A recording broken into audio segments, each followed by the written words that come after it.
Welcome to the woods.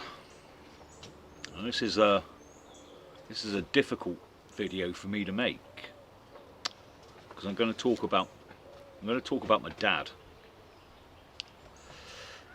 and there's a reason I want to talk about my dad.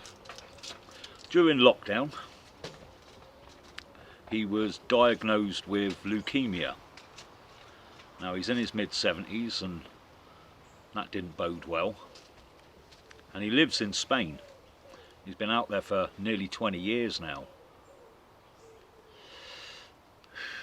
and there was no way I could travel over, but as it transpires in the weeks after that, it looked like the cancer could be treated with drugs, chemo and tablets to get his white blood count back up.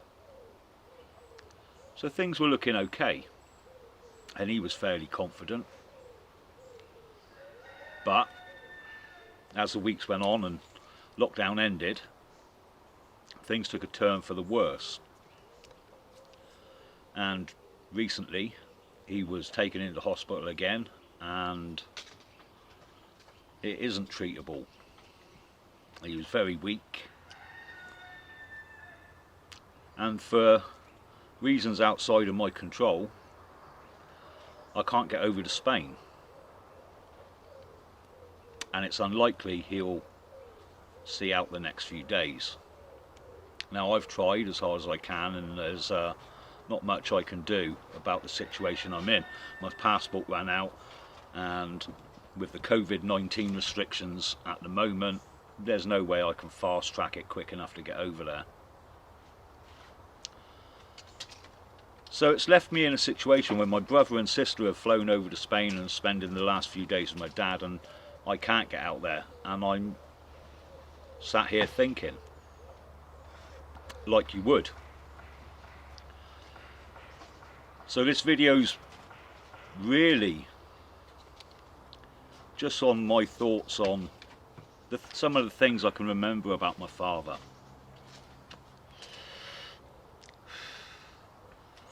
May not be of any interest to people, but I think it's going to be helpful for me. When I was really young, 4, 5 years old, I didn't really see my dad during the week. He'd gone to work before Mum got me up in the morning, and when he finished his job as a salesman, he'd start another job as a taxi driver for the early evenings, and he didn't get home until I'd gone to bed, so he didn't have that time to give me a bath or read me a good night story. Those jobs were left to me mum, which was fine. But every night, without fail, when he got in from work, he'd come upstairs and he'd leave a gift on the end of my bed and the end of my younger brother's bed. Nothing extravagant, a curly whirly or a packet of spangles, a little toy soldier, something, a comic. And every morning I'd wake up, and the first thing I'd do was be to look at the end of the bed to see what my dad had brought me. It was a little bit like a tiny Christmas every day. And it was his way of saying, I love you. It was his way of saying, I am around. And as I got older, I really appreciated that. I realised how much effort, even something as small as that, actually is. To never forget that. And I'm sure my mum had a part in making sure he never forgot it. And it meant a lot. My earliest memory, which me and my dad argued about for a few years, was of me driving his car. He had me stood between his legs holding the steering wheel as we drove down the hill where we lived in Bedford. And I remember the steering wheel, and I remember the dashboard of the car, and my head barely looking over it, and that amazing feeling of driving a car. I was 2 years old, and I know I was 2 because eventually, as much as me and my dad argued, I can remember it was a green Morris Minor. I remember the colour vividly. I remember steering it down this road, and he was obviously holding the bottom of the steering wheel. And he said he never had a green Morris Minor. He had a burgundy one, but not a green one. And years later, we found an old photograph of my dad and me stood alongside his green Morris Minor, and I was 2. And I remember that to this day. I also remember that same hill was where he taught me to ride a bike, my first bike. Now I remember getting the bike, a little red Rally, but I don't ever remember having stabilisers on it. And maybe I did, and this was the day we took him off, but maybe I just didn't have stabilisers on it. But I remember him teaching me to ride it at the top of the hill and holding on to the back of my seat as I pedalled off, and he'd let go for a bit and then grab hold of it, and eventually he let go and I wobbled down the road and fell off into a rose bush, and it hurt. And I remember the first thing I did was looked up to see my dad, and I didn't want to cry in front of him, but I didn't want to ride the bike, but he made me get back on it, and we carried on. And he would run behind holding the seat, and eventually I was pedalling and he was still holding the seat, and I was pedalling, and off I was going, and I went down the hill and skidded outside some garages and stayed on. And I remember looking round to say to me dad I stayed on, and he wasn't there. He was right up the top of the hill, waving, laughing.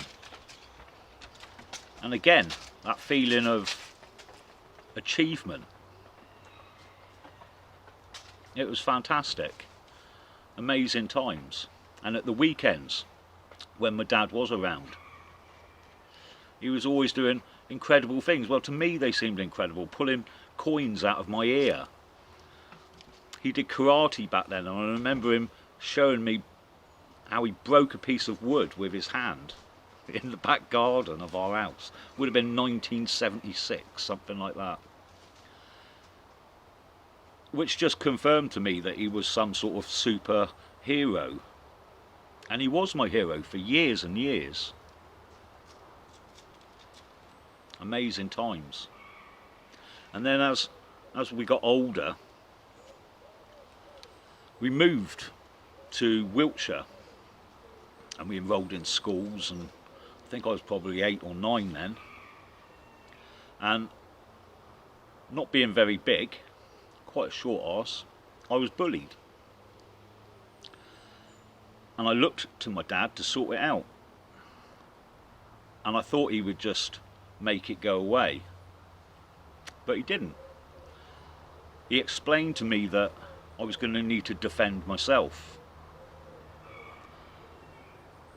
that if I ran away, I'd be running forever. And I remember him saying it, if you run away today, son, you'll be running for the rest of your life.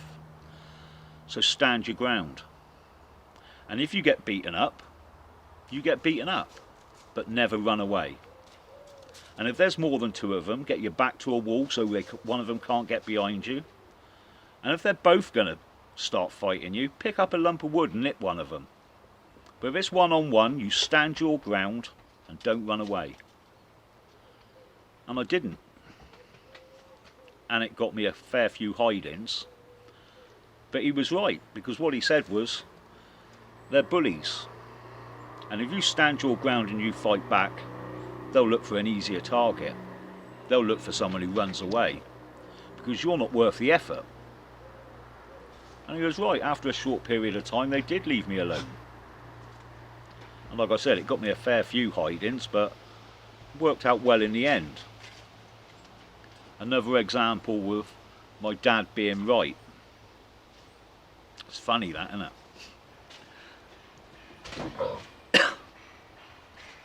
As I got older, I matured quite quickly, physically and mentally. When I was around 12, 13, all of my friends, the people I hung around with, were 16 and 17. And my dad knew this, and he could foresee there were going to be issues. But he never stopped me. He never stopped me doing anything. He taught me a few things. The first thing was, don't lie. As long as I was honest with him, as long as I told him where I was going, as long as he knew what was happening, he probably wasn't going to stop me doing it, but he would explain the consequences. And I'd say, all right, I'm off to Bath, or I'm off to so and so to see a concert, and he would say, okay, fine, who's going? And I'd tell him, and he'd say, whereabouts in that town are you going? And I'd tell him, and he'd say, you're going to have to be careful. It's probably going to turn violent at the end of the night, especially if people are drinking. And I would laugh, and I'd tell him not the and every time he was dead right. And after a while, I understood that. So I would tell him something, and he would say, I wouldn't if I was you. And I wouldn't. Because after all the times he was right, you learn. And he taught me to question everything. He taught me that just because somebody says something doesn't necessarily mean it's right. From teachers to people in authority to history books, we'd discuss everything. And he taught me to keep an open mind and look for my own answers. So if I read something and I thought that's interesting, he'd say, good, go away and look at the opposite. Compare the two. There's always more than one side to a story. And that stood me in good stead. He always had my back. When I was a young teenager, and because he taught me to never run away, I ran foul of a young group of coloured teenagers in the local town who used to run a little extortion racket. They'd walk up to kids and ask for money, not much, and the kids would fork it over. And if you didn't fork it over, you'd get a punch in the ear.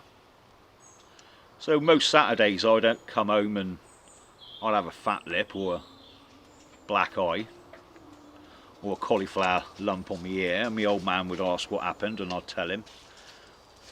And after a while he got fed up with it, and without me knowing he went down the police station. And I know all this because we discussed it afterwards. I would have been 12 at the time. And the police in the station asked what the problem was, and my old man said there's a gang of kids in town who are taking money off the other kids or beating them up if they don't hand the money over, and I think you should do something about it. And they asked who the other kids were, and I'd already told him, so he told the coppers, and the minute they found out it was a gang of black kids, they backed off. They didn't really want to know. But my old man, being my old man, wasn't having any of that, and pushed it and pushed it, and in the end he had the race relations officer for the whole of the county come round to our house, and he sat him down in the front room and he explained to him what was going on. And I remember the chap saying, Simeon his name was, I remember him saying that it was worrying times, and they'd just had the riots in St Paul's in Bristol and Toxteth and Brixton, and that nobody really wanted to cause any aggravation at this time, especially not the police. It was shortly after that I think my old man politely asked him to leave the house whilst ranting about mob rule and reverse racism, and was really quite upset with the fact that they were unwilling to do anything. And he explained to the chap in no uncertain terms that he'd gone as far as he could with the authorities and he expected it to be sorted out, and if it wasn't, then he'd sort it out. He was a great guy, still is a great guy. Always had my back. I remember when I started my first business doing print after coming out of art college. I worked for a while in a factory. In fact, I'd bought my own house. Again, thanks to my dad and some of the people he knew, I'd managed to wangle a mortgage and we got our first house. And I'd started my own business doing graphic design and printing. I knew a printer and I'd struck a deal with him, and I would do the design work and he'd do the printing and I could move the stuff on. And I remember him turning up about a month after I'd started with this huge colour inkjet printer, which back then wasn't like it is now. You can pop down to Tesco's and pick one up for 30 quid. Back then that was about £500–600 worth. I couldn't believe it. I couldn't afford to buy anything like that. But it meant I could move my business on, and he knew that as well. And he just always wanted the best for me. And if he could help, he would. And he'd been like that all the way through my childhood. He'd always said, if you want something and I can get it for you, I'll get it. But if I can't afford it, I'll let you know. But there's no point in arguing and no point in bitching. If I can do it, I will, and if I can't, I won't.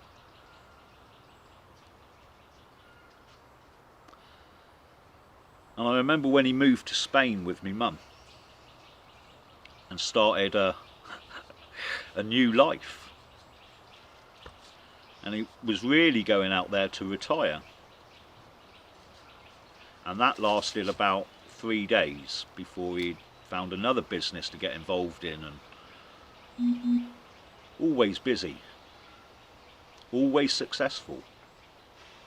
And he taught me so much.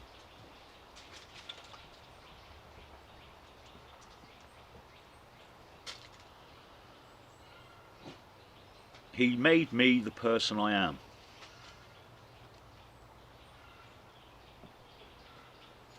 So, one piece of advice, people. If your parents are around, pick up the phone. Go and see them. Because you may not always be able to. Take it easy, you lot. Hopefully I'll have a more upbeat video soon, but the reason I haven't done one for a while, I've had quite a lot going on. Take it easy.